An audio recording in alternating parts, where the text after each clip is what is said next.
Hi guys, మన dolphin డైరీస్లో ఒక travel blog. 2 days trip అనమాట, హైదరాబాద్ టు విజయవాడ. ఆల్మోస్ట్ ఒక 4 to 5 years అవుతుంది నేను విజయవాడ. నైట్ 12:30కి స్టార్ట్ అయ్యాము, మార్నింగ్ అయిపోయింది అక్కడ రీచ్ అయ్యే వరకు. ఇక్కడ అనిపిస్తున్న కోట గురించి ఫుల్ బ్లాగ్ లో చెప్తా. అలా ఎర్లీ మార్నింగ్ పంగిడమ్మ తల్లి దేవస్థానానికి అయితే టెంపుల్ కి ఎంటర్ అవుతుంటే ఆ వైబే వేరప్ప.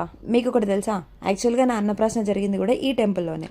ఇంకా ఈ గుడిలో దర్శనం అయిపోయాక కనకదుర్గమ్మ టెంపుల్ కి వెళ్ళిపోయి నైట్ అయిపోయింది కదా వెళ్ళేసరికి, సో దర్శనం క్లోజ్ అయింది. సో ఆ నైట్ అక్కడే స్టే చేసాం. Next day early morning Krishna నది దగ్గరికి అయితే వెళ్ళాం. ఎంత నేను పుట్టింది విజయవాడలో అయినా కృష్ణా నది దగ్గరికి అయితే వెళ్ళలేదు.